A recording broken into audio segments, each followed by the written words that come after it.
Welcome to the Cyber Brief Project. If this is your first time listening, I explore creative and unexpected cyber attack techniques. The goal is to help you understand how attackers think, what they choose to target, and how you, as a defender, can improve the way you see and respond to threats. Today, we'll take a closer look at a campaign attributed to the threat group Muddy Water, where attackers didn't rely on malware or exploits, but instead used legitimate remote access tools to quietly take control of a system. We'll break down how they did it, why it was so effective, and what it means for defense. So, let's get started with today's episode. This operation began with something that didn't feel like an attack. The email looked routine.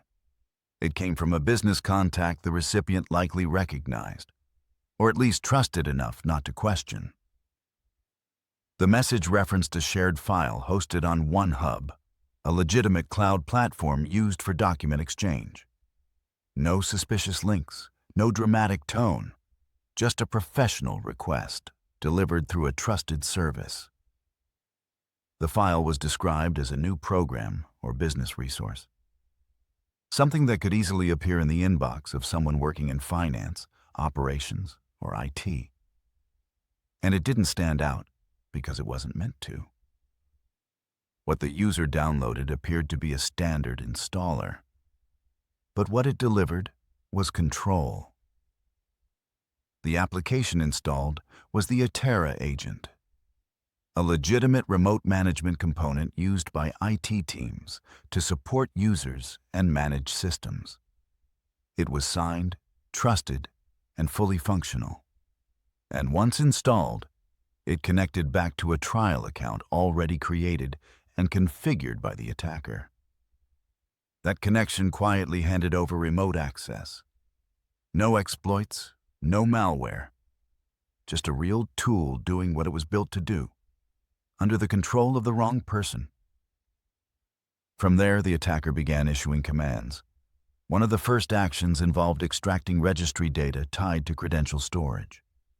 Using built-in scripting tools, they quietly pulled sensitive system information, likely in search of password hashes or tokens that could later be cracked or reused. The intent was clear: collect credential material that would allow further movement through the environment, without alerting anyone. With access established, the operation shifted into reconnaissance. The attacker began mapping the domain, enumerating accounts, and identifying key systems. To maintain access, they opened a secure outbound tunnel to infrastructure under their control. It was encrypted, quiet, and persistent, providing a reliable path back into the environment. They then retrieved and deployed a second remote access tool. Like Atera, it was legitimate, widely used, and trusted in enterprise environments. Whether intended as backup or escalation, it reinforced their foothold with minimal friction. This campaign, tracked as Stack 1171, is attributed to Muddy Water, also known as TA-450, a group tied to Iranian state operations. The first confirmed activity was observed in Israel. Similar operations were later seen in other regions, including the United States. What made this campaign effective wasn't sophisticated malware or advanced evasion. It was the restraint. The attacker used no custom tools, no payloads, no suspicious binaries. Every action came from legitimate software behaving exactly as intended, installed and executed by someone who had no idea they were giving away access. And that's the insight defenders need to absorb. In many organizations, tools like Atera are trusted. They're allowed through firewalls. They're excluded from antivirus scans. They're part of the normal workflow. But if an attacker gets one installed, even once, the rest can happen quietly.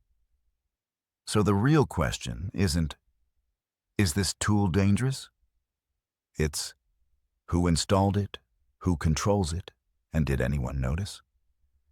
Because if the answer to those three is unclear, access may already be established.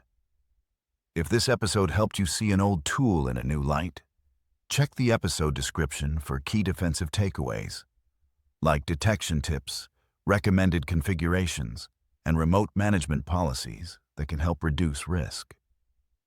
If you found this valuable, share the episode with a colleague, and make sure to subscribe to the Cyberbrief Project on YouTube, Spotify, or your favorite podcast app. Thanks for listening, and stay sharp out there.